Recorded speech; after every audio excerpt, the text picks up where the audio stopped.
मुझे कम देना, बता देना कि हो गया।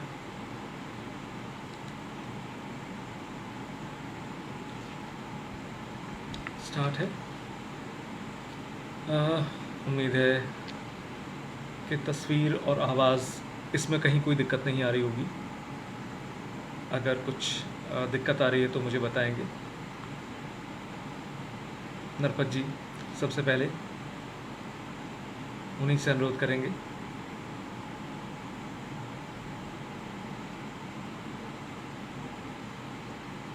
व्यूअर्स चेक करें एक बार, आवाज़ और तस्वीर दोनों साफ रहें, फिर विचार भी साफ हो जाएंगे।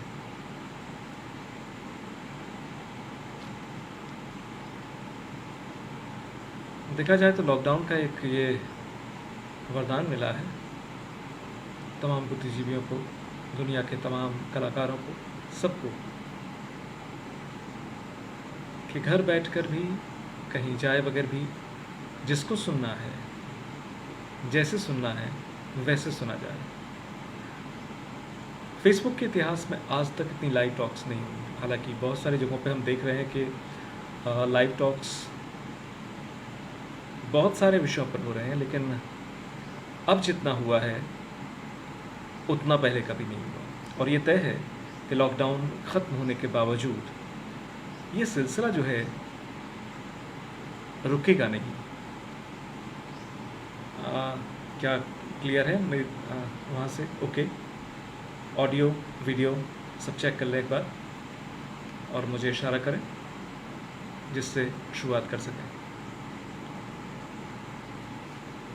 नमस्कार दोस्तों, मैं मुकेश पचौरी हाज़िर हूँ कुछ अपने दिल की बातों के साथ बांटना चाहता हूँ आप युवाओं के साथ, क्योंकि एक बहुत ही उत्साही युवा ने मुझे न्योता दिया है अपने पेज पर। ये लगभग घर के न्योते जैसा है, जहाँ कुछ दोस्तों से उसे मिलवाना है मुझे, और मैं इस उम्मीद और विश्वास के साथ आपके साथ हाज़िर हूँ कि मेरे पास जो कुछ भी बेहतर है, जो मैंने ज़िंदगी में आजमा कर देखा है, जिसे परखा है, जांचा है, जाना है, और फिर चक कर के आप तक पहुंचाने का काम आज करेंगे। कुछ स्लाइड्स हैं, उनके ज़रिए बात करेंगे, क्योंकि देखने में वो बात नहीं है जो, और दौर बदल चुका है। Green board, black board, green board नहीं है, वाइट बोर्ड नहीं है तो कोई बात नहीं, लेकिन स्लाइड्स रहेंगे जिनके ज़रिए हम ज़्यादा अच्छे से बातों को कह पाएंगे। एक बार स्लाइड शुरू करते हैं।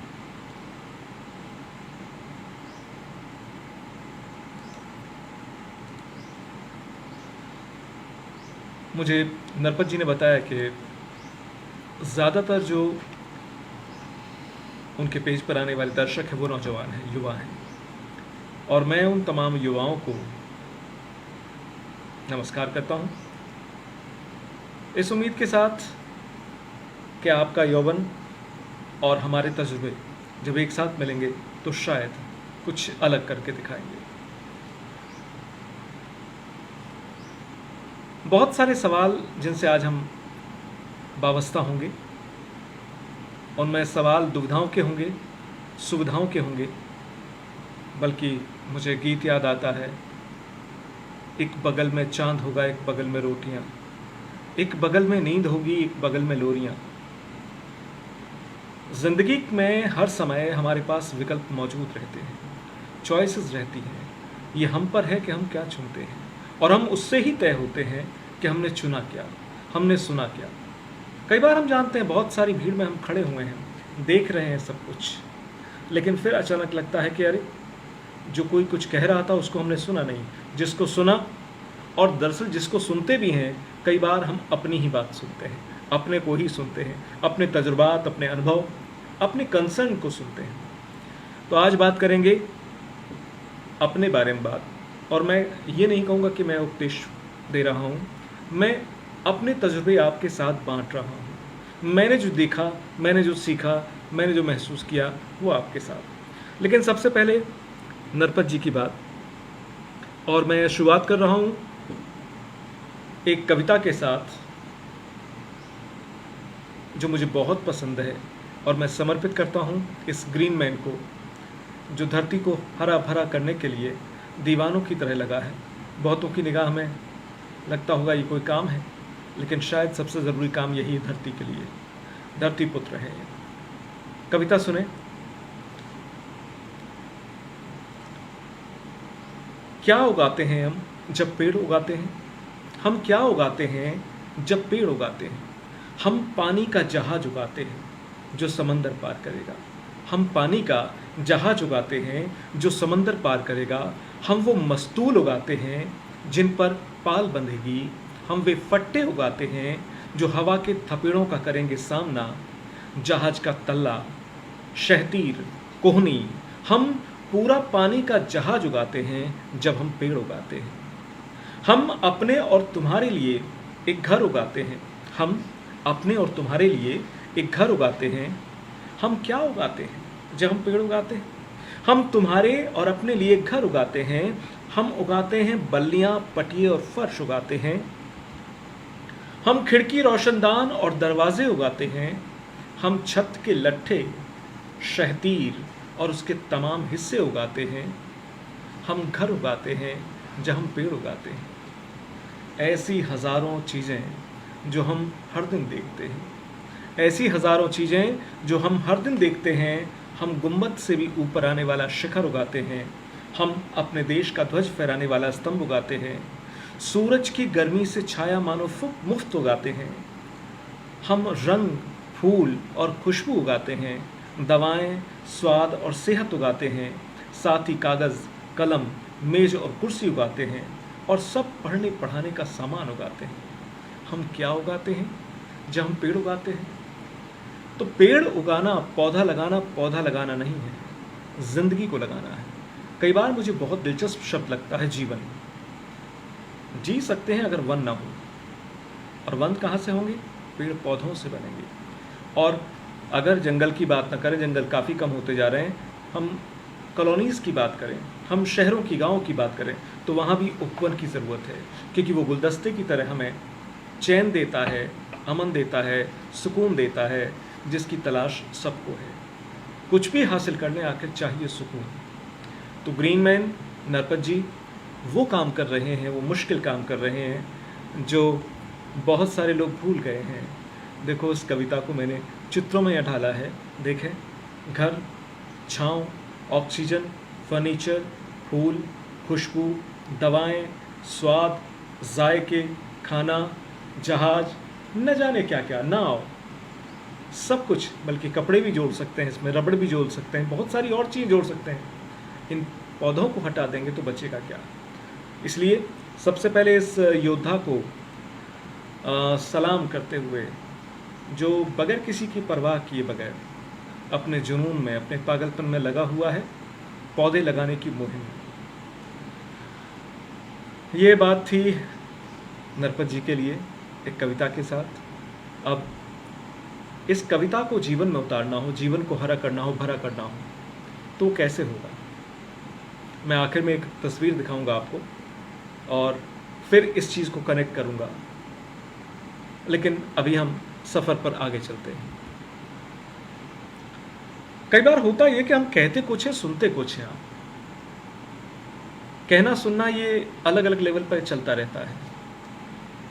मैं अपनी कहता हूँ, आप अपनी सुनते हैं, लेकिन इस बीच में कहने सुनने के बीच में कहीं ना कहीं एक ऐसा दायरा आता है जहां हम कुछ सुन पाते हैं, वो जो कहा जा रहा है। मैं भी कोशिश कर रहा हूं अपनी तरह से अपनी बात कहने की बहुत सरल भाषा में। उम्मीद है आप तक पहुंचेगी, और ना पहुंचे तो आप अपने सवालों के ज़रिए मुझे इस बात का इल्म देते रहें, एहसास कराते रहें कि आप तक बात क्लियर हो पा रही है या कहीं कोई दिक्कत है। सवाल ये कि मुश्किलें आती क्यों हैं?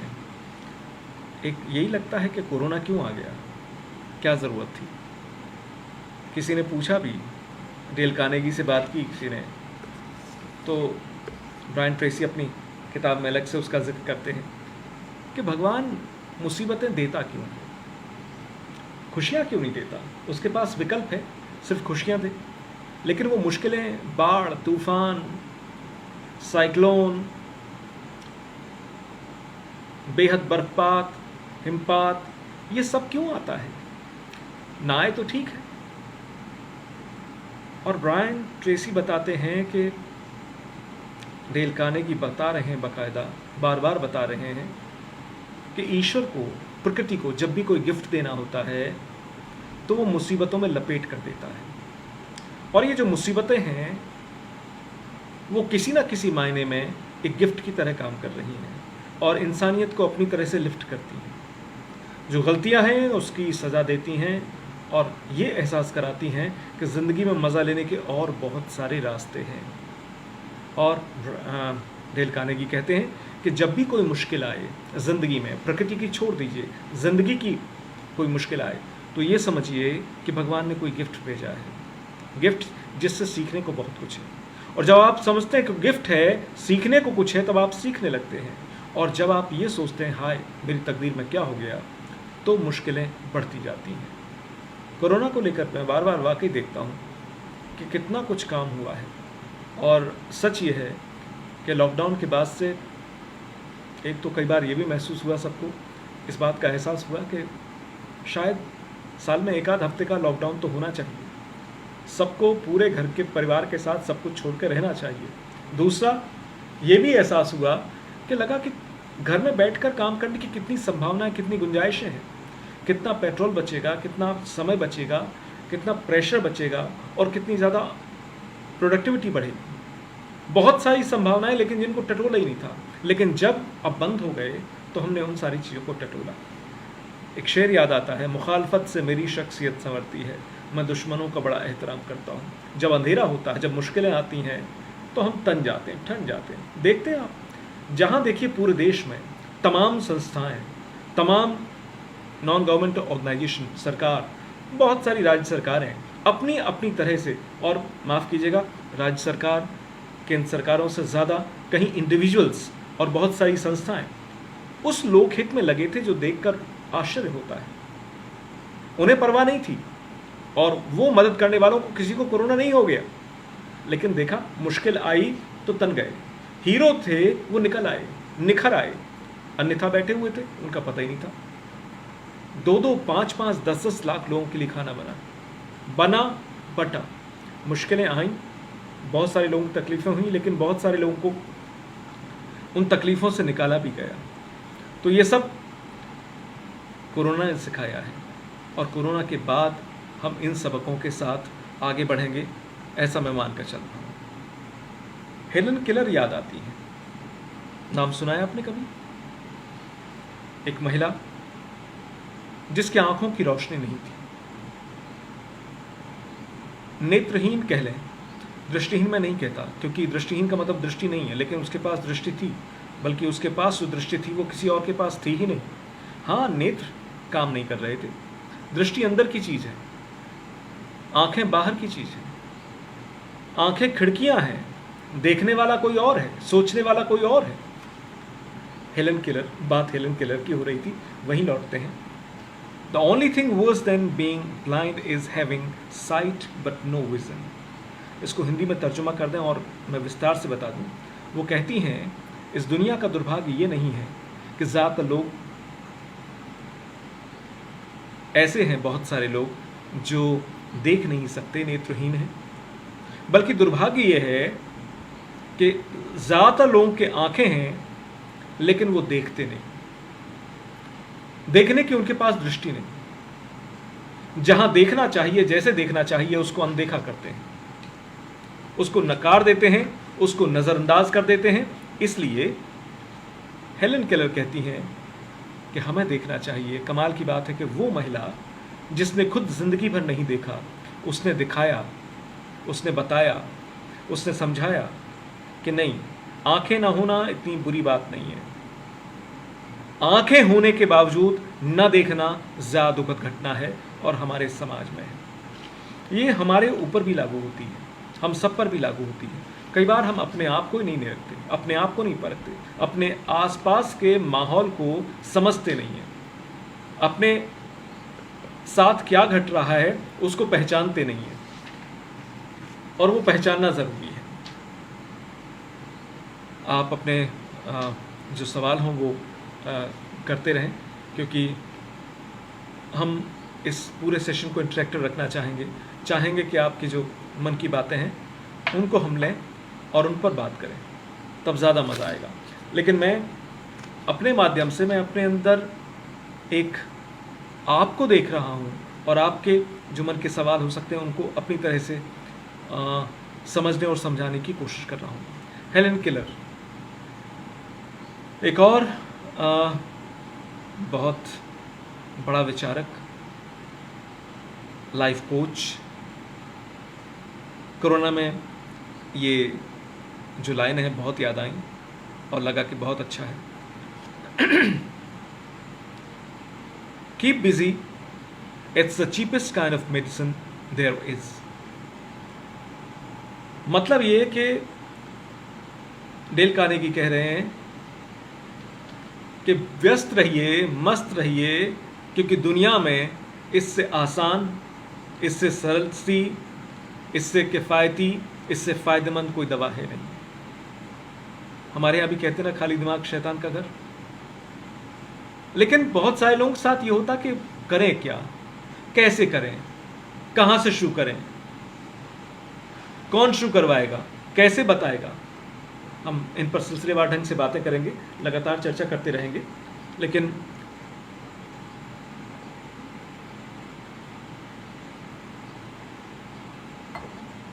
keep busy, it's the cheapest kind of medicine there is, the cheapest and the best medicine। दुनिया में जो श्रेष्ठतम है वो बहुत महंगा नहीं है, बहुत सस्ता है, फ्री है। हवा है, धूप है, मिट्टी है, पानी है, बेशकीमती है, और ये भी सलाह बेशकीमती है। उम्मीद है हमारे नौजवान दोस्त इस पर गौर करेंगे। सवाल यही कि मैं कौन हूँ, मैं क्यों हूँ, मैं करूँ क्या। मैं जो अभी हमने डेल कार्नेगी का कोटेशन देखा था उसी के संदर्भ में बात करूँगा। मैं कई बार राम के बारे में सोचता हूँ, राम को लेकर, कृष्ण को लेकर, हम अपने देवताओं को लेकर, अपने आदर्शों को लेकर जब सोचते हैं, उनमें और सामान्य व्यक्ति में क्या फ़र्क है। वो सामान्य को नहीं चुनते, वो सरल को नहीं चुनते, वो कठिन को चुनते हैं। इसलिए मैं कई बार कहता हूँ कि राम मुझे लगता है आराम का विलोम शब्द है। राम कभी समझौते नहीं करते, राम शॉर्टकट नहीं अपनाते, राम आराम पसंद नहीं करते, राम नींद में नहीं रहते, राम जागते हैं, राम सवाल पूछते हैं अपने आप से, राम जिम्मेदारियां निभाते हैं। और दुनिया में, जिंदगी में, समाज में याद उसको किया जाता है जो आराम नहीं करता है, जो काम करता है। और काम के कैसा बना जाता है, हम इस पर आगे की स्लाइड्स में सिलसिलेवार ढंग से बातचीत करेंगे, एक एक करके।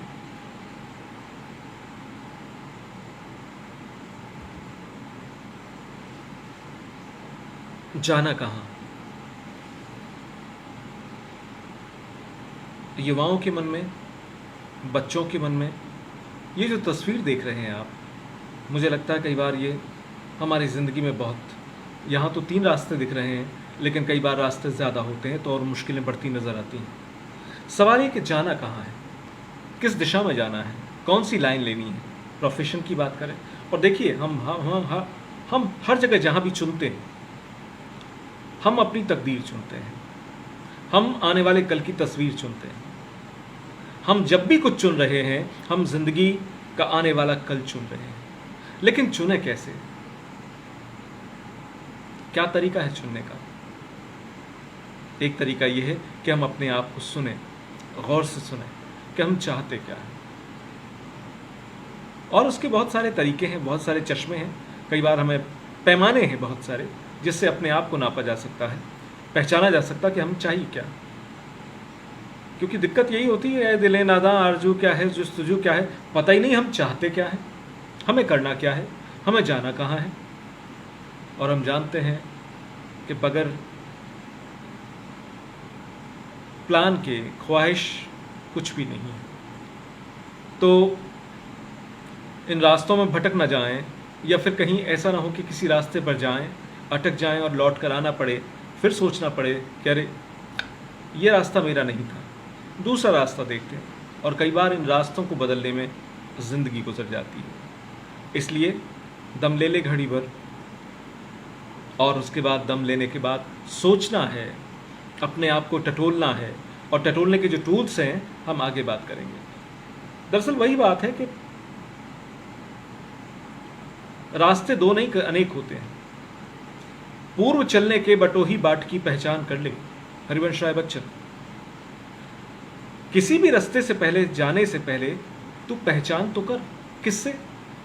रास्ते की पहचान कर ले। रास्ते का पहचान का मतलब ये हो कि हमें किस लाइन में जाना है, हमें प्रोफेशन क्या चुनना है, हमें करियर क्या चुनना है, हमें ज़िंदगी में अपने लिए एक व्यवसाय क्या चुनना है, व्यस्त रहने का।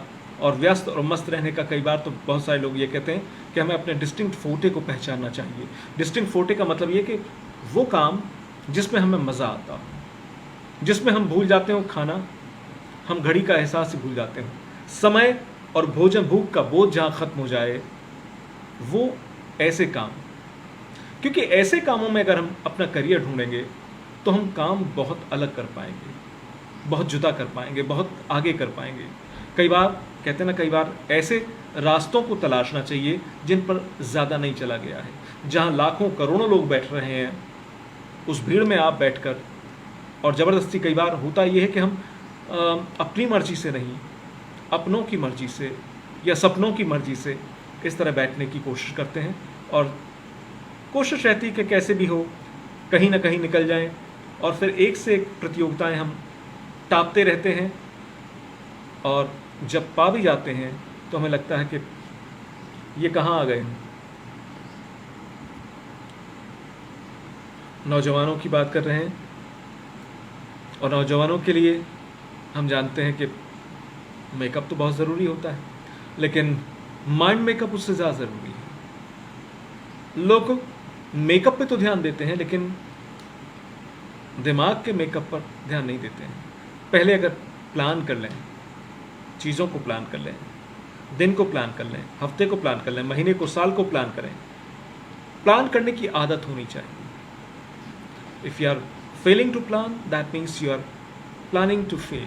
अगर आप प्लान करने में कोताही कर रहे हैं तो इसका मतलब आप नाकाम होने की तैयारी कर रहे हैं। और एक और कोटेशन याद आता है, बड़ा अच्छा कोटेशन है। कामयाब और नाकामयाब लोगों में एक ही फ़र्क है। कामयाब, नाकाम और कामयाब लोगों में एक ही फ़र्क है। कामयाब लोग सारे वो काम करते हैं जो नाकाम लोग नहीं करते। बहुत सारी छोटी छोटी बातें, छोटे छोटे रास्ते जिनको किसी ने सोचा ही नहीं होता। हम जानते हैं आज की तारीख में इतने ऐप्स, इतने स्टार्टअप्स आगे आ रहे हैं जिनके बारे में ट्रेडिशनली कभी किसी ने सोचा ही नहीं था, लेकिन उन्होंने सोचा, प्लान किया, एग्जीक्यूट किया, और आज वो बुलंदियों पर है। उनका मुकाबला अपने आप से, किसी और से नहीं, और लगातार वो आगे बढ़ते चले जा रहे हैं। इसलिए ध्यान रखें, माइंड मेकअप ज़रूर करें, and plan everything. Plan your day, plan your week, month, year, your everything. मैं 3-4 शब्दों को बार बार इस्तेमाल करता हूँ। Prepare, pair, repair. ज़िंदगी में पहले तो हम प्रिपेयर करें अपने आप को, प्लानिंग करें, फिर हमारे साथ कौन काम कर सकता है उस पेयर को चूज़ करें। क्योंकि हम 1 और 1 11 हो जाते हैं कई बार। हमारे पास जो काबिलियत नहीं है और हम ऐसी काबिलियत वाले व्यक्ति को अपने साथ जोड़ लेते हैं तो हम 1 और 1 11 या 111 हो जाते हैं कई बार। गलत को जोड़ लिया तो 1 - 1 0 हो जाएगा। सही को चूज़ करना है, 1 और 1 11 हो जाए। क्या कहा मैंने? Prepare, pair and repair.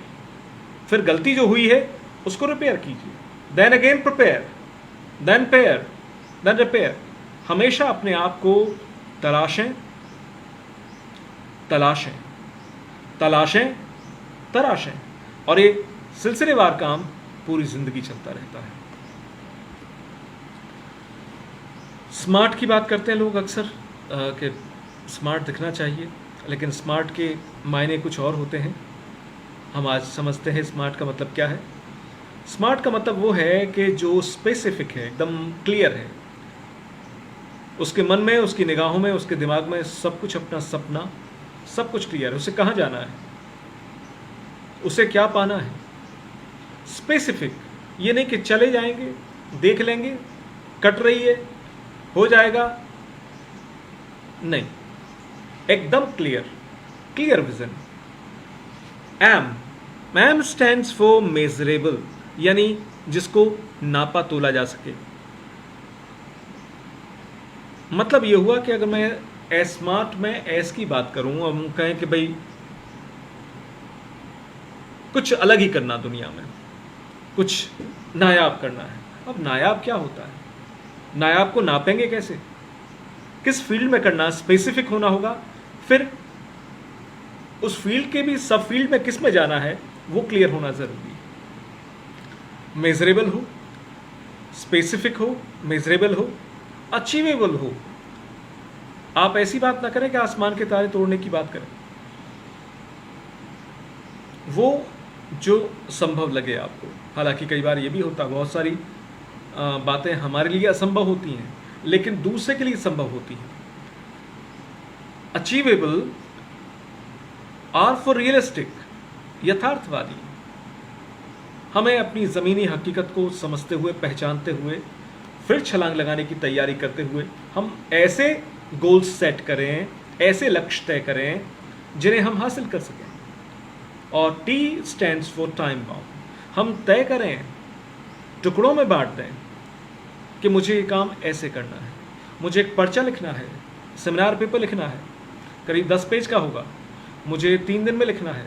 तो मुझे अपने आप को तय करना होगा कि मुझे 2 दिन में 5-5 पेज कम से कम लिखने हैं और तीसरे दिन एक बार उसकी दोबारा एडिटिंग, प्रूफ रीडिंग बाकायदा कर दी जाएगी, उसके बाद सब हो जाएगा। तो अगर मैंने ये प्लान नहीं किया टाइम बाउंड, फिर मैं सोचूं कि आज मैं 2 पेज लिख लूँगा, कल मैं 8 पेज लिख लूँगा, नहीं होगा। ये दिक्कतें पैदा करेगा, फिर लटकता जाएगा। ये स्मार्टनेस नहीं है। स्मार्टनेस ये है कि हम टाइम बाउंड हों, हमने जो तय किया है उस टाइम के साथ लगातार लगे रहें, उसमें कहीं कोई कोताही नहीं, किसी तरह की कोताही नहीं।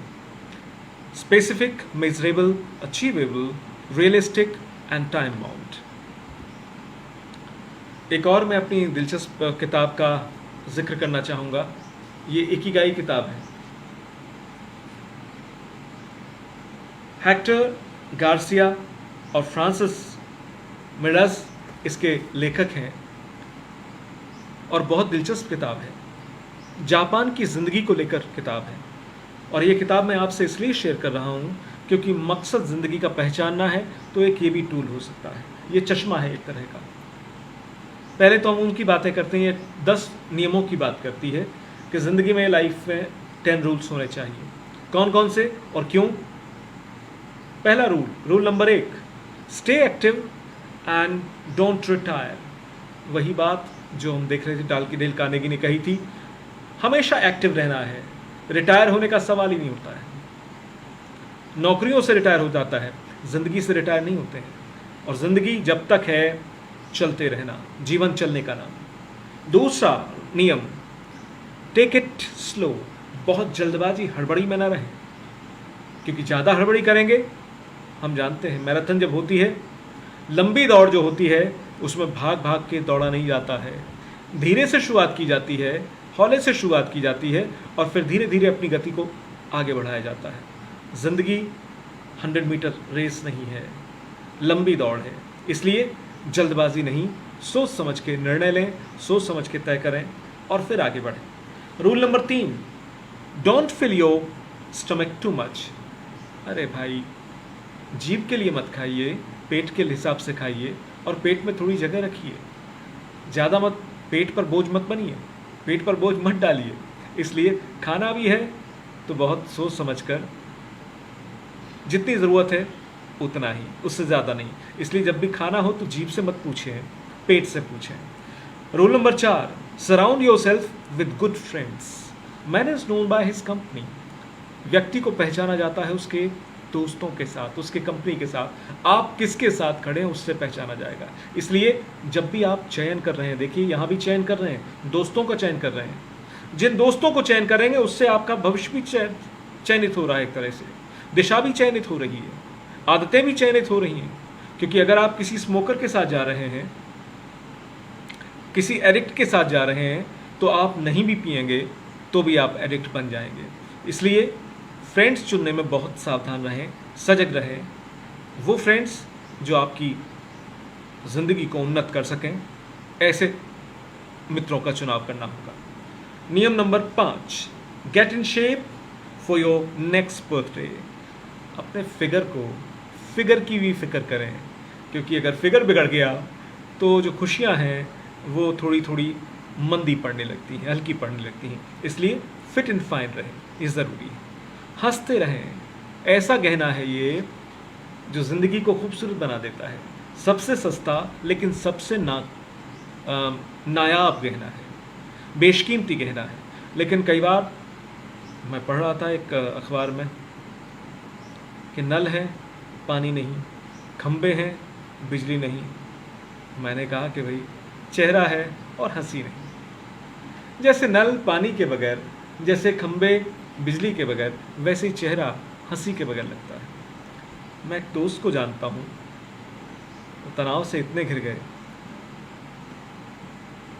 बच्चे उनकी फ़ोटो खींच रहे थे, उन्होंने कहा मुस्काइए ना, स्माइल कीजिए ना थोड़ा सा। उन्होंने कहा ठीक है मैं स्माइल करता हूँ। स्माइल किया, उन्होंने फ़ोटो खींची और फ़ोटो देखा, उन्होंने कहा कि ये स्माइल आ क्यों नहीं रही, मैं तो स्माइल कर रहा था, ऐसा क्यों हो रहा है। और ऐसा तब होता है जब अवसाद, तनाव बहुत ज़्यादा हो जाता है। हंसिए, तनाव को छिटक दीजिए। Reconnect with nature. जब भी आप प्रकृति के साथ जाएंगे, अपने को छूट देनी है। ये ऐसी खिड़की है जो ज़िंदगी देती है। आपके पास सब कुछ हो, देखिए एक वायरस ने क्या कर दिया है, हम अंदर चुप के बैठे हुए हैं। इसलिए जो प्राकृतिक सौंदर्य है उसको भी निहारें, जुड़ाव रखें, और वो आपको रिवाइटलाइज करेगा, आपको एनर्जेटिक बना देगा। वैसे भी ये होता है कि अगर आप देखें, जब भी हम परिवार के साथ कहीं जाते हैं, घूमने जाते हैं, कुछ प्राकृतिक जगहों पे जाते हैं, उस समय हमें कुछ और याद ही नहीं रहता। आजकल तो मैं देखता हूँ कई बार सेल्फी लेने लग जाते हैं, लेकिन सच ये है कि हम वाओ और वाह कहते हैं और फ़ोटो खींचने लगता है कि हम चाहते हैं कि अपने दोस्तों को जो हमारे साथ नहीं है, हम उनको बताएं कि हम यहाँ गए हैं, और कई बार उस चक्कर में वो नज़ारा मिस कर देते हैं। तो ऐसे नज़ारों को अपनी दिलो दिमाग में उतार लें। सेल्फी में तो आ ही जाएगा। गिव थैंक्स, धन्यवाद बोलें लोगों को, क्योंकि हम अगर घर में नमक ज़्यादा पड़ गया है तो हम कहने से नहीं चूकेंगे, लेकिन खाना अच्छा बना है तो हम उसकी तारीफ़ नहीं करते। और कई बार ये कहा जाता है कि वो जो दुख में है, जो परेशान है, उसे ज़्यादा प्यार की ज़रूरत होती है। जिसको खाना नहीं बनाना आ रहा है, कई बार उसको थपकी की ज़्यादा ज़रूरत होती है, इस बात की कि नहीं कोई बात नहीं, क्योंकि उसे ज़्यादा ज़रूरत है। तो हमें चाहिए कि हम उनको धन्यवाद देते रहें जिन्होंने कोशिश की है। हम कोशिशों को धन्यवाद दे रहे हैं और हम पाएंगे कि इसके नतीजे बेहतर होते हैं। नवा ज़िंदगी का रूल इकिगाई के मुताबिक है, लिव इन द मोमेंट, यानी आज में जियो। कल और परसों के चक्कर में टेंशन पाल पाल के आधा सूख नहीं जाना है, मर नहीं जाना है। और आखिरी लेकिन बेहद महत्वपूर्ण, फॉलो योर इकिगाई। अब सवाल ये उठता है, ये इकिगाई है क्या? जापान की बात हम पर क्यों लागू होती? कई बार ये होता है कि भाई दुनिया में आज हम ग्लोबल हो गए हैं, हालांकि इसमें ग्लो ज़्यादा है, बल कम है, लेकिन फिर भी देखें भूमंडलीकरण के दौर में दुनिया की सारी चीज़ें, और आज ये फेसबुक, ये कंप्यूटर किसका है? ये हमने तो ईजाद नहीं किए थे, किसी और ने ईजाद किए। ये मोबाइल किसने ईजाद किया, जिसकी बदौलत हम आप एक दूसरे से रूबरू हैं? ये सिस्टम इंटरनेट का किसने किया? हमारी तीसरी आंख ने नहीं किया है। तो इकिगाई जापान का एक चश्मा है, जापान की एक टूल है, एक अपने आप को नापने का पैमाना है, जिसके ज़रिए हम अपने आप को पहचान सकते हैं, अपने आप को खंगाल सकते हैं कि हम आखिर हैं कौन और हम चाहते क्या हैं और कैसे चाहते हैं। चलिए आगे देखते हैं, उसको पहचानते हैं। इकिगाई, खुद को ढूंढने वाला चश्मा। आप नेट पर भी देखेंगे तो उस पर बहुत कुछ आपको मिल जाएगा, लेकिन ये शब्द आप रट लीजिए, इकिगाई। यूट्यूब पर भी ढूंढेंगे तो मिलेगा।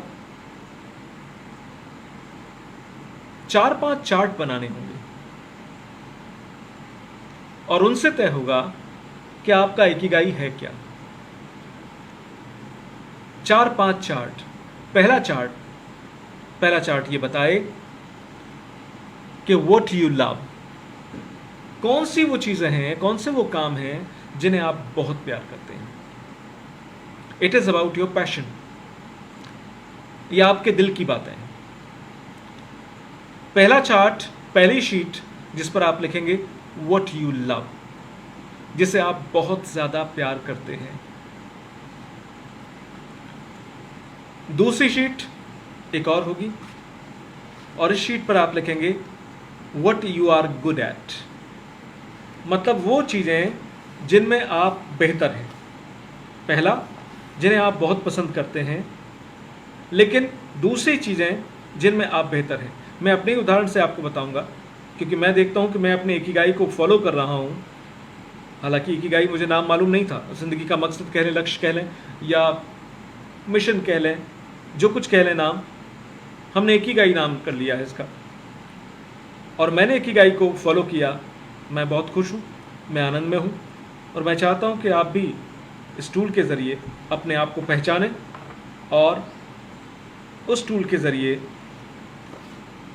पहुँचें अपने आप तक, अंतरतम तक। आप हैं कौन, चाहते क्या हैं। What you love most, what you are good at. मैं अपनी बात करूं, मैं अपने परिवार को बहुत प्यार करता हूं।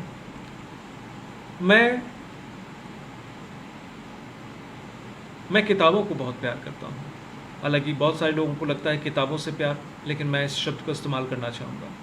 मुझे लिखने से प्यार है, मुझे पढ़ने से प्यार है,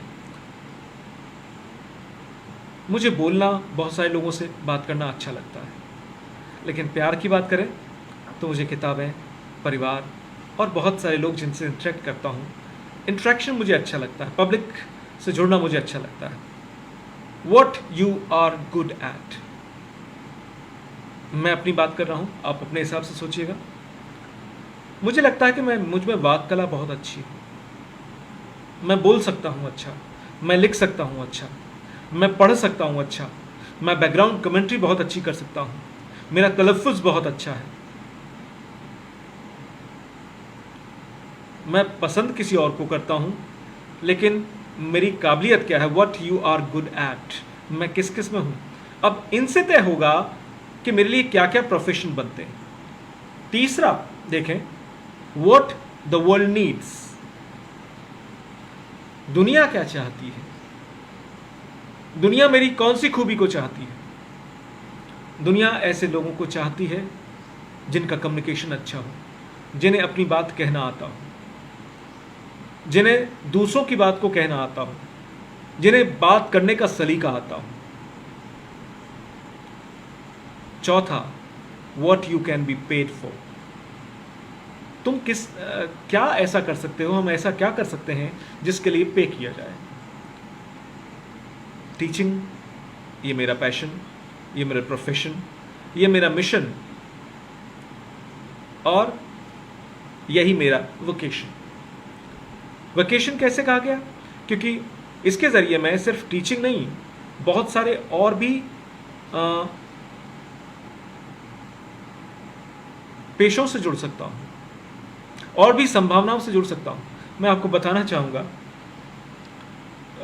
मेरी आवाज़, मेरे अंदाज़ का असर ये रहा। मेरे एक दोस्त हैं, उन्होंने बताया कि भाई कबीर पर तुम बहुत अच्छा बोलते हो यार, कबीर पर कुछ बोल दो। मैंने कहा भाई, कई बार मुझे लगा यार कबीर पर सुनना कौन चाहता है आज के दौर में, कितने लोग हैं कबीर खान को तो जानना चाहेंगे, सुनना चाहेंगे, फिल्म देखना चाहेंगे, लेकिन मुकेश पचौरी के कबीर को सुनने वाले कितने होंगे? तो उन्होंने कहा यार तुम अपना काम करो, हम अपना काम करते हैं, और जो देखते हैं क्या होता है। आप यकीन कीजिए, मैंने यूट्यूब पर, उसने कहा था 5-6 मिनट के दोहों का अर्थ दे दो, और उसने मुझे 10-12 दोहे दिए थे। भाई एक दोहे का अर्थ हमें आदत है घंटे की। नतीजा क्या हुआ कि हमने कम कम करते हुए भी उसको 20 मिनट हो गए, और 20 मिनट का वीडियो बहुत बड़ा होता है। बावजूद उसके हमने भेजा, उसने उसको एडिट किया। 1.5 साल में उस पर 49 लाख व्यूज़ हैं, मतलब 50 लाख पूरे होने जा रहे हैं। I just can't believe it. What you can be paid for? My teaching, vacation, vocation, और आप देखें ये अलग और बहुत सारे सूत्र, background commentary, oratory skill, life skill को लेकर, लाइफ कोच के लेकर, बहुत सारी चीज़ों को लेकर मैं कर सकता हूँ। और मैंने लगातार पढ़ने लिखने के अपने शौक़ से, बोलने की अपनी क्षमताओं को लेकर मुझे लगा कि नहीं, मुझे बहुत सारे दोस्तों ने कहा, और मेरे पास विकल्प थे, मैं जिस विश्वविद्यालय से आया हूँ ज़्यादातर IAS IPS ही निकलते हैं, लेकिन यकीन कीजिए मैंने फॉर्म तक नहीं भरा, और मुझे यकीन कीजिए रत्ती भर भी मलाल नहीं है। मैं बहुत खुश हूँ जिस प्रोफेशन में हूँ, और मुझे लगता है कि मैं बहुत भाग्यशाली हूँ कि मैंने जो चाहा था प्रोफेशन से वही जोड़ लिया है। इससे मैं उसको करने में कहीं कोई दिक्कत आती नहीं, और मैं लगातार और बढ़ बढ़ के उसकी गहराइयों में जा पाता हूँ।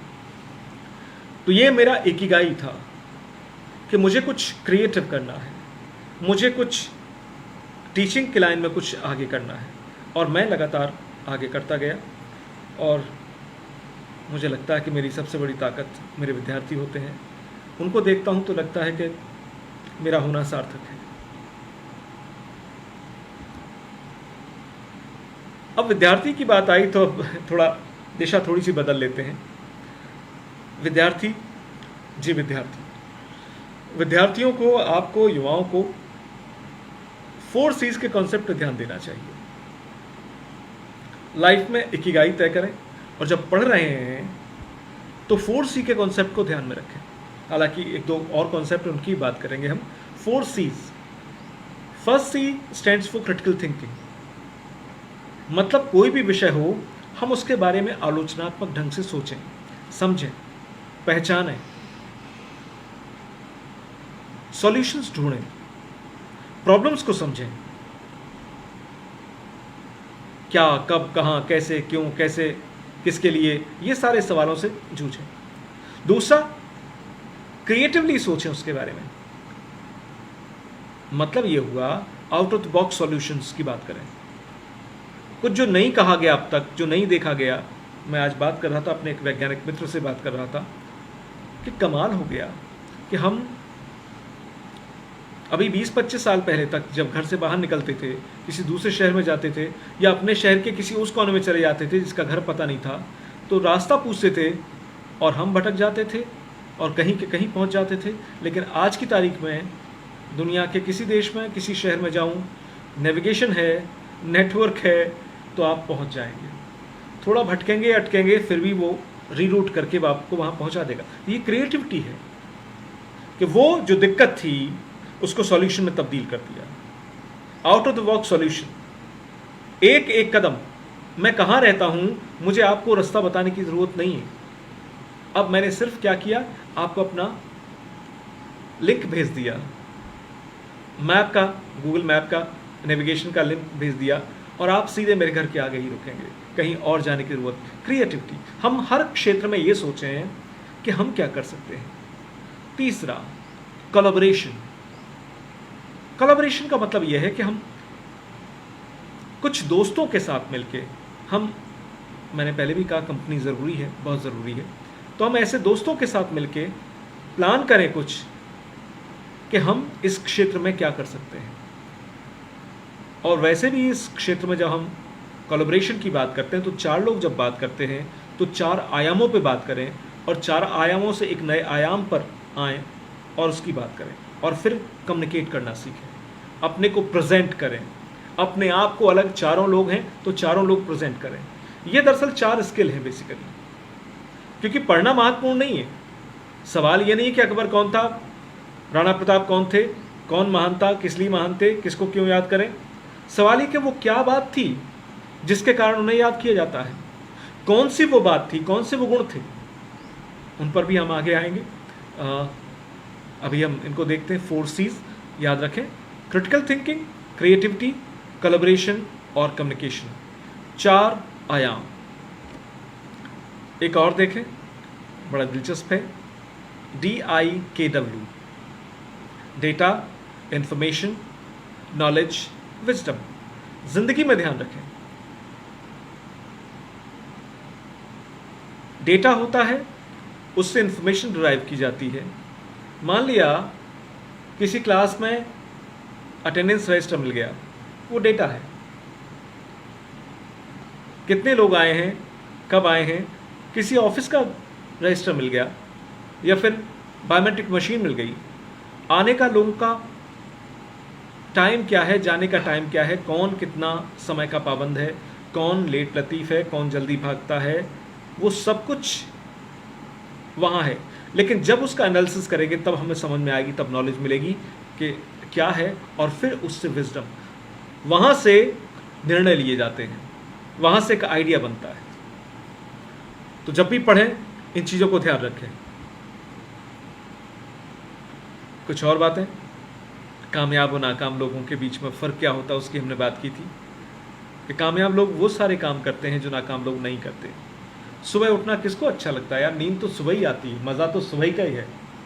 लेकिन जो कामयाब लोग हैं, आप कहीं चले जाइए, वो आपको सुबह 5 बजे उठते मिलेंगे। रॉबिन शर्मा की किताब है 5 AM क्लब, पढ़िएगा ज़रूर, समझ में आ जाएगा आपको। जल्दी सोएं, कुछ लोग तो ये करते हैं कि 8 बजे सो जाते हैं और 3 बजे उठ के काम करना शुरू कर देते हैं।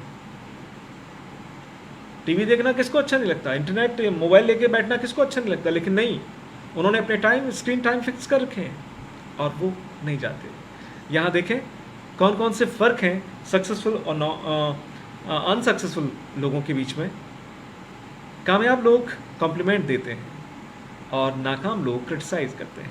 मतलब ये कि जो व्यक्ति दूसरों को क्रिटिसाइज़ कर रहा है, मान के चलिए वो कहीं नाकाम है, वो अपनी पीड़ा, अपनी हताशा, अपनी हार को छुपाने की कोशिश कर रहा है, और हार बाहर नहीं होती, मन में पहले हो जाती है।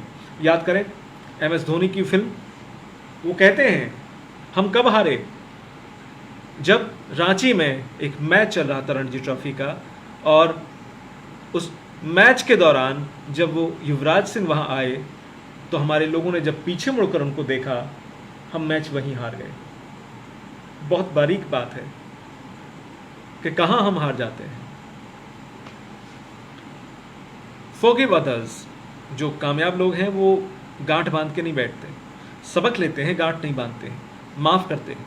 लेकिन नाकाम लोग जो हैं वो बदले की तैयारियां करते हैं, वो बदलाव की तैयारियां नहीं करते, बदले की तैयारी करते हैं, दूसरों को आरोप लगाते हैं दूसरों पर, और जिम्मेदार दूसरों को मानते हैं।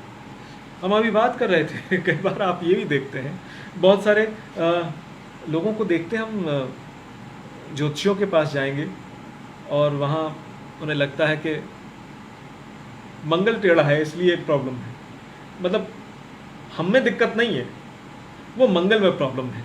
हमारे जीवन में जो अमंगल आ रहा है वो मंगल टेढ़ा है, शनि वक्री है, 7.5 चल रही है, ढैया चल रही है, उसके कारण है। ढैया तो सब जगह चल रही है,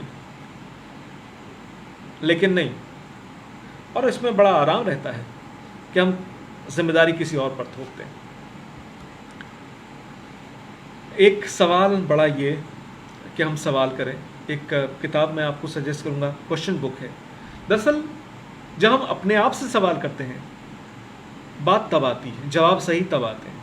हम अपने आप से पूछें कि मैं पाना क्या चाहता हूँ, मुझे जाना कहाँ है, मैं आज के 5 साल बाद अपने आप को कहाँ देखना चाहता हूँ, मेरा मकसद क्या है, मुझे जीवन साथी कैसा चाहिए, मुझे व्यवसाय कैरियर कैसा चाहिए, मैं पिता के लिए क्या कैसे कर सकता हूँ, क्या उनके सपनों पर खरा उतरने की कोशिश करते हुए, क्या मैं अपने आप को दबोचते हुए, अब दबाते हुए, दमित करते हुए, क्या मैं खुश रह पाऊँगा और खुश रख पाऊँगा। मैंने ये भी देखा है, कमाल की बात है, IAS IPS को मैंने सुसाइड करते हुए देखा है, और मैंने बहुत साधारण से छोटे पदों पर या फिर किसानी खेती करते हुए व्यक्तियों को भी बहुत खुश देखा है। ये बात और है कि आज का दौर थोड़ा सा दुखद है। तो सवाल पूछें, और बेहतर ये कि बहुत सारे नेट पर आपको मिल जाएंगी लाइव वो क्वेश्चन बुक हैं, वो आपको अपने आप को खंगालने का मौका देंगे, क्योंकि हम खुद से सवाल नहीं पूछते, हमेशा ज़िंदगी भर दूसरों से सवाल पूछते रहते हैं। ज़रूरी है कि हम सवाल खुद से पूछें। कुछ और देखें, ज़िंदगी में किसको यस कहना है, किसको नो कहना है, उसकी बात सुने। से यस टू 3 A's, 3 जो ए हैं उनको यस कहना है, और वो है एक्सेप्ट, एडजस्ट, एप्रिशिएट। जो जैसा भी है उसको एक्सेप्ट कीजिए, उसको बदलने की कोशिश मत कीजिए, एडजस्ट कीजिए, एप्रिशिएट कीजिए। इसमें कंजूसी नहीं करनी है। कंजूसी किसमें करनी? No to 3 C's। क्रिटिसाइज, दूसरों की आलोचना करना, कंडेम, निंदा करना, और दूसरों की शिकायत करना। इन 3 चीज़ों से बचना है। 3 को करना है, 3 को नहीं करना। Dos and don'ts. And change the changeable and accept unchangeable. दुनिया में जिस चीज़ को चेंज कर सकते हैं उसको चेंज कर दीजिए, और नहीं कर सकते, जिस चीज़ को बदल नहीं सकते उसको स्वीकार कर लीजिए। इस बात को लेकर बात करते हैं कि साहब बहुत गर्मी, बहुत गर्मी। गर्मी नहीं बदलती है तो आप एसी में चले जाइए, कूलर में चले जाइए, वहाँ बैठिए। लेकिन आप कूलर भी नहीं लगाएंगे, एसी भी नहीं लगाएंगे और गर्मी को कोसते रहेंगे, कोई मतलब नहीं है। ज़िंदगी में ऐसी बहुत सारी चीज़ें होती हैं जिनको हम स्वीकार कर लें तो ठीक रहता है, क्योंकि हम उन्हें बदल नहीं सकते। रिश्तों में भी कई बार होती है, कई बार ऑफिस में बात होती है, लेकिन उनको रोते रहने से कोई मतलब नहीं है। Great player and great people, great people and great player, they have one thing in common. कोई बताएगा कि क्या चीज़ है कॉमन? बहुत जो महान लोग हैं और महान खिलाड़ी हैं उनमें एक बात कॉमन देखी जाती है, उनकी आदतों में एक बात कॉमन देखी जाती है। आप लोगों में से कोई बताएगा क्या? कमेंट बॉक्स में मैं चाह रहा हूँ कि कुछ कमेंट आए।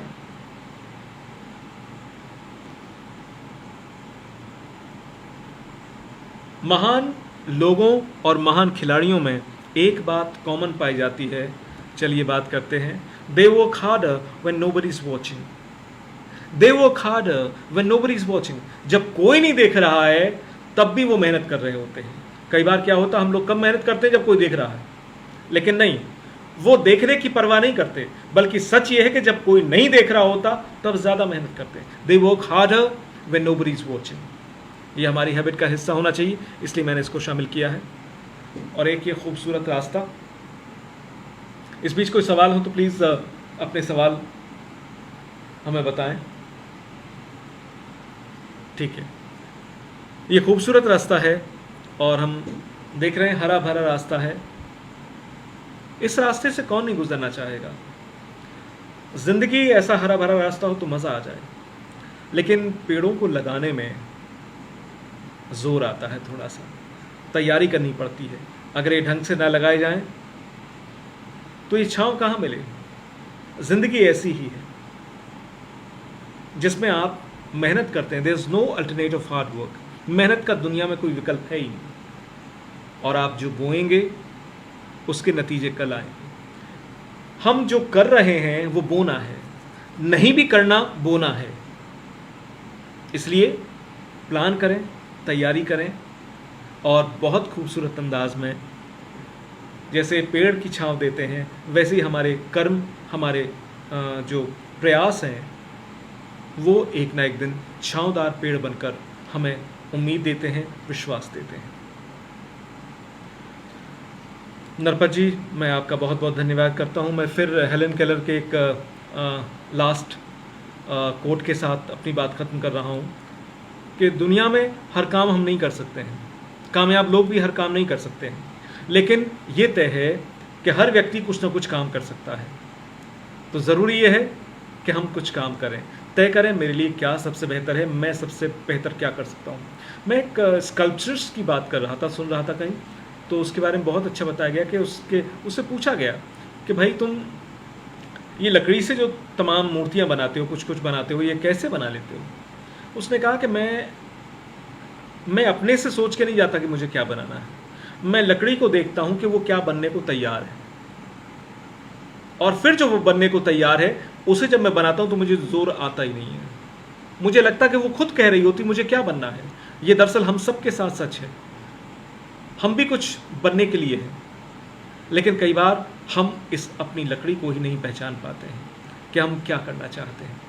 मैं हृदय से आभार व्यक्त करूंगा नरपत सिंह जी का, और उम्मीद करूंगा कि उनके अभियान में हम सब मिलकर इस देश को नहीं, इस दुनिया को ग्रीन प्लैनेट में तब्दील कर देंगे, जिससे मुश्किलें आधी हो जाएंगी और खुशियां दोगुनी। आपने मुझे गौर से सुना, बहुत बहुत शुक्रिया।